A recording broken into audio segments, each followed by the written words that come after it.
Doctor S Siddharth से बातचीत की न्यूज 18 संवाददाता रजनीश कुमार ने। शिक्षा विभाग के एसीएस डॉक्टर एस सिद्धार्थ लगातार एक्शन में हैं और स्कूलों का निरीक्षण भी कर रहे हैं और किसी को पता भी नहीं चल रहा है कि एसीएस खुद निरीक्षी पदाधिकारी बनकर आए हैं। लेकिन इस बीच भौतिक रूप से न सिर्फ स्कूली व्यवस्था का निरीक्षण करते हैं बल्कि कई चीजों को इन्होंने बारीकी से देखा है, जिसमें आप देख सकते हैं कि टीचिंग लर्निंग मटेरियल भी है, जिस मटेरियल को लेकर जो है अब इन्होंने एक नई पहल शुरू की है। यानी जो शिक्षा विभाग की तरफ से मापदंड तय किए गए हैं, जो निर्धारण किया गया है, उसके आधार पर अब सभी प्रखंडों में यह वितरण हो रहा है कि नहीं, इसको लेकर इन्होंने क्या प्रयोग किया है, क्या पहल की है, सीधी बातचीत करेंगे। साथ ही किशनगंज जिले में जो है अब ऑडिट होगा, यानी स्पेशल ऑडिट कराने की भी जो एक तरह से अब इन्होंने अब शुरुआत की है। जरा बातचीत करेंगे। सर, क्या लग रहा है कि आप जब से ज्वाइन किए हैं कुछ न कुछ नया प्रयोग और बड़ा एक्शन लिया? कोई नया एक्शन नहीं है। जो सरकारी व्यवस्था है और जो सरकारी नियम है उसे लागू करने का प्रयत्न किया जा रहा है। कोई नया एक्शन नहीं है और कोई नया डिस्कवरी नहीं है। और जैसे आप देख रहे होंगे कि ये करीब इलेक्शन से पहले खरीदा गया था और स्कूलों में वितरण अभी इलेक्शन के बाद शुरू हुआ है। और हम लोग यही चेक कर रहे हैं कि जो सामग्री विभाग ने उस समय दो तीन महीने पहले जो मापदंड तय किए हैं, जो स्टैंडर्ड्स तय किए हैं, जो अप्रूव्ड सैंपल हैं, वास्तव में वही स्कूल में पहुंच रहा है। क्योंकि बहुत 80,000 स्कूल हैं जी, तो इतने दूर दराज में एग्जैक्टली यही सैंपल जा रहे हैं।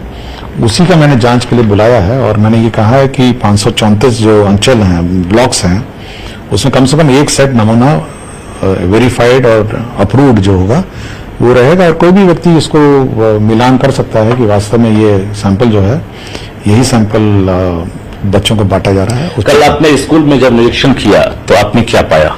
मैंने देखा बड़े अलग अलग तरीके थे। तो लोगों ने कहा कि पिछले साल का है या उससे पहले साल का, मैं उसमें ज्यादा गया नहीं। दिखा क्वालिटी? हाँ, मैंने देखा नहीं, बट लोगों ने कहा कि इस साल का तो अभी बांट ही रहे हैं। लेकिन इस साल जो भी कार्य हो, जो हमारे मापदंड हो, जो स्टैंडर्ड्स निर्धारित हो, उसी के अनुरूप हो, ये सुनिश्चित करने के लिए।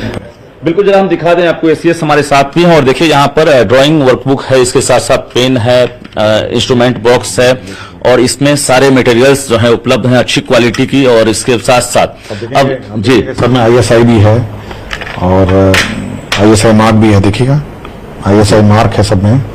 तो ये है कि क्वालिटी, और सब में मोहर भी लगा हुआ बिहार शिक्षा परियोजना परिषद। ये क्रैक कौन करेंगे? ये हो चुका है, ये इलेक्शन से पहले हुआ था जी। और वितरण की प्रक्रिया चुनाव के कारण उन्होंने गलत क्रैक किया होगा। नहीं, क्रय गलत नहीं हुआ है। मैं क्रय की बात नहीं कर रहा हूँ, अभी वितरण होगा। अच्छा। और वितरण में ये जांच होनी है कि वास्तव में जो यहाँ से अप्रूव्ड नमूना है वही बच्चों को मिले। मतलब एक बार फिर से आप जो है इस चीज की जांच करवाएंगे कि जो बच्चों की नहीं, जांच नहीं है। मैं तो ये मिलेगा। देखिए, एक बार आप अलर्ट हो जाएंगे कि जो चीज हम लोगों ने अप्रूव किया वही बच्चों को मिले, तब फिर बात बिल्कुल मतलब सावधानी की बात है। मतलब सावधानी हटी और दुर्घटना घटी, ये ना हो।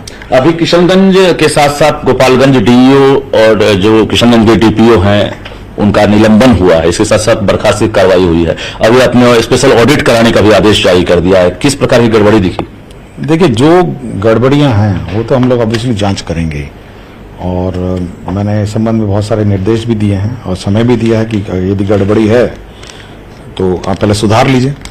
समय भी दिया है सबको, तो सुधार के बाद यदि फिर भी गड़बड़ी रह जाती है तो कार्रवाई कर देंगे हम लोग। अभी ऐसा लगता है कई अधिकारी रडार पर हैं शिक्षा विभाग के, चूंकि जिस प्रकार से आप अभी बारीकी से चीजों को देख रहे हैं, चाहे वो बेंच डेस्क में हो या फिर प्रीफैब हो, तमाम चीजों का जो एक तरह से काम हुआ है उसमें कुछ शिकायतें, और व्हाट्सएप नंबर आपने जारी कर दिया है, 5-5 नंबर आपके टेबल पर। देखिए, हमारा उद्देश्य करेक्शन का है और मिड डे मील मिल नहीं रहा है तो उसको करेक्ट किया जाए।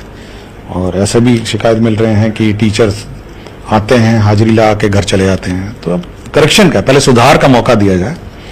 और रोज कम से कम 50-60 तो कंप्लेंट आते ही हैं, तो सुधार का मौका दिया जाए पहले। व्हाट्सएप बल लग रहा है कुछ, मतलब कारगर?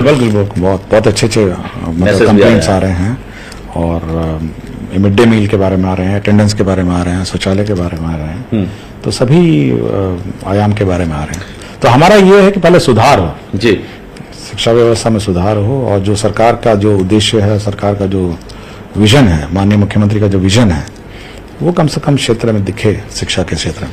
एक जानकारी चाहिए कि जिस प्रकार से ऑनलाइन अटेंडेंस को लेकर आपने एक नया प्रयोग किया है, लगभग कई जगह से जो है ऑनलाइन अटेंडेंस बन भी रहा है, लोगों को डर है कि हो सकता है अटेंडेंस ऑनलाइन ना बने तो वेतन अवरुद्ध हो जाएगा, उसको लेकर क्या कहेंगे? देखिए, आपको आश्चर्य होगा कि आज के दिन 92% स्कूल ने अटेंडेंस लगा दिया है, 92।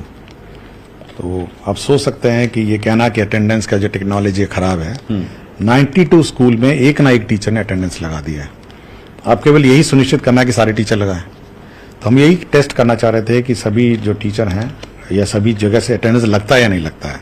तो 8% स्कूल हैं, उसकी जांच हो रही है कि क्यों नहीं लगाया, बट जब 92% स्कूल से एक ना एक अटेंडेंस लग गया है तो बाकियों को अटेंडेंस लगाने की ऑफलाइन का ही विकल्प है फिलहाल अभी, या वेतन बंद हो जाएगा? ऐप ही ऑफलाइन है।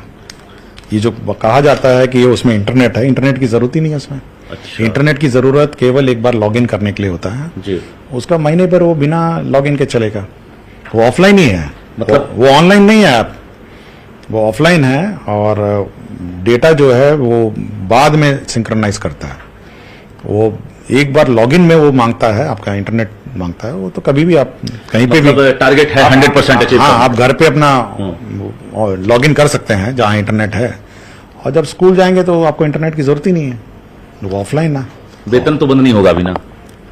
इस पर विचार करेंगे, पहले हम अभी देख रहे हैं, अभी तो संख्या देख रहे हैं जी। अभी इतनी संख्या 92% स्कूल ने अपनी अटेंडेंस लगा दिया है।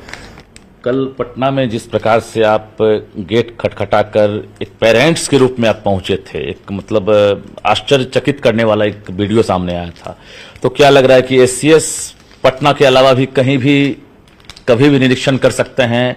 इसको लेकर क्या टीचर हों या अधिकारी हों, सभी को अलर्ट रहना चाहिए कि एससीएस कभी भी कहीं भी जा सकते हैं? देखिए, मैं सूचना देकर नहीं जाता हूँ और निरीक्षण मेरा हमेशा औचिक रहता है। अब और एक साधारण मार्केट वगैरह नहीं था, कोई कारवा नहीं था आपके साथ? कुछ नहीं। मैं किसी को सूचना वैसे भी नहीं देता हूँ और कभी भी नहीं दूंगा, और जब भी जाऊंगा औचक ही जाऊंगा। इसलिए मेरी निरीक्षण व्यवस्था ही औचक रहती है, मैं कभी सूचना किसी को नहीं देता जी। इसलिए जब औचक है तो मेरे साथ मेरी गाड़ी है, सरकारी जो व्यवस्था है उतनी है। कुछ टारगेट लेके आप आए होंगे, चूंकि हम देख रहे हैं कि टारगेट बहुत स्पष्ट है। टीचर समय पे स्कूल जाएं, पढ़ाई अच्छी हो, बच्चे अच्छा पढ़ें, पेंटिंग, सिंगिंग, ड्राइंग, आपका स्पोर्ट्स में अच्छे रहें, और टीचर भी एंजॉय करें और बच्चे भी एंजॉय करें। बहुत सिंपल मेरा उद्देश्य है। और हमारी सरकारी जो व्यवस्था है वो इसी को सुनिश्चित करने के लिए, मतलब ऐसा नहीं है कि हमारी सरकारी व्यवस्था अन्य कोई काम नहीं करे, बस ये सुनिश्चित करने के लिए। और आने वाले समय में कुछ नया तो कोई नया नहीं। ये पिछले मतलब सदियों से ये चला रहा है कि टीचर को समय पे आना है, टीचर को पढ़ाना है, समय पे आना है और समय पे जाना है। वीसी वगैरह हम देख रहे हैं, सिस्टम तो आपके यहाँ है, लेकिन धीरे धीरे उसमें अब जो है वीसी तो बंद कर दिया हम लोग, वीसी अब नहीं कर रहे हैं। नहीं। अच्छा, वो जो केवल मंगलवार को डिपार्टमेंटल वीसी होता है जो डिपार्टमेंट पदाधिकारी करते हैं, और मेरा सप्ताह में एक घंटे का वीसी होता है। जैसे आज डिपार्टमेंटल कर रहे हैं तो वैसे वो अपना कर रहे हैं। मैं ये देखना कि आज हाई कोर्ट के ऑर्डर रिव्यू होता है, आज यूसी होता है। अधिकारियों से क्या कहेंगे, खासकर जो प्रखंड लेवल के हैं, जिला लेवल के हैं, क्योंकि कई शिकायतें लगातार मिल रही है फिक्सेशन के नाम पर, इसके नाम पर, तो बहुत सारी चीजें हैं जो भाई फिक्सेशन नहीं करेंगे तो पैसा देना होगा, ये बहुत सारी चीजें हैं। तो ऐसे विद्यार्थी तो ज्वाइन कर लिए हैं और तकनीकी रूप से बहुत मजबूत हैं, डबल PhD हैं, IITN हैं, सिर्फ IAS नहीं है। तो इसका कुछ फायदा जनता को? भाई, अब लोगों को ये मतलब शिकायत नहीं आनी चाहिए, और मेरे शिकायत प्राप्त करने का बहुत स्रोत है। मतलब ऐसा नहीं है कि कोई मैं सरकारी व्यवस्था से प्राप्त हूँ, बहुत सारे स्रोत हैं, बहुत पब्लिक है, रोज मिलती है। तो मोबाइल भी है, कॉल सेंटर भी है, चलते चलते कोई भी बोल देता है। तो इसलिए ओपन कार्यालय है। और कुछ टारगेट अभी बहाली वर्क कोई टारगेट सरकार ने निर्धारित किया अभी जो सरकार। एक साथ कई पद पर हैं आप, तो क्या लग रहा है एक बड़ी चुनौती आपके लिए भी होती होगी कि यहाँ भी स्मूथली काम करना नहीं है? मैं तो बहुत बार रहा हूँ, ऐसे कोई पहली बार नहीं कि मैं अनेक पद पर रहा हूँ। स्मूथली काम चल रहा है, चल ही रहा है, दिख नहीं रहा है। आज बैठ के मैं पेन और पेंसिल मिलान कर रहा हूँ। और ये मैं जो बच्चे देख रहे हैं आपको, जो टीचर सुन रहे हैं, उनसे क्या कहना चाहेंगे? कई सवालात हैं, अगर आप इजाजत दें तो। बहुत सिंपल है कि पूरी व्यवस्था में बच्चा सबसे मोस्ट इम्पोर्टेंट मतलब स्टेक होल्डर है, ठीक है ना। सबसे पहला स्टेक होल्डर बच्चा है। और मैं बार बार कह रहा हूं, ये शिक्षा विभाग सरकारी व्यवस्था का विभाग नहीं, बच्चा है इसका सबसे इंपॉर्टेंट स्टेक होल्डर। उसके बाद टीचर आता है और उसके बाद जो स्टेक होल्डर बनाइए, लेकिन सबसे पहला बच्चा है, उसके बाद टीचर है। 2-3 चीज पर मुझे लगता है कंप्रोमाइज आप नहीं करेंगे, बच्चों की पढ़ाई से, टीचर की टाइमिंग से, और टीचर का क्वालिटी ऑफ एजुकेशन से, चौथा समय पर सैलरी, और corruption at block and zero tolerance. बिल्कुल। तो हमारे साथ शिक्षा विभाग के एसीएस डॉक्टर एस सिद्धार्थ थे और इन्होंने बारीकी से जानकारी दी है कि इनका लक्ष्य क्या है, कैसे अभी प्रयोग कर रहे हैं। दूसरी बड़ी बात है कि इन्होंने इशारों में अधिकारियों को और शिक्षकों को भी एक तरह से चेतावनी दे दी है कि हम कहीं भी कभी भी जा सकते हैं, इसको लेकर हम किसी को जानकारी नहीं देंगे, हमारा जब भी होगा औचक निरीक्षण ही होगा। कैमरामैन सुबोध के साथ रजनीश कुमार, न्यूज 18 पटना। और इस वक्त बड़ी खबर आ रही है झारखंड से, जहां पर हेमंत सोरेन की झारखंड के मुख्यमंत्री चंपाई सोरेन से मुलाकात हुई है। करीब 15 से 20 मिनट तक बातचीत जो है वो मुख्यमंत्री चंपाई सोरेन से हेमंत सोरेन की हुई है। सीएम के मोरहाबादी में आवास पर यह मुलाकात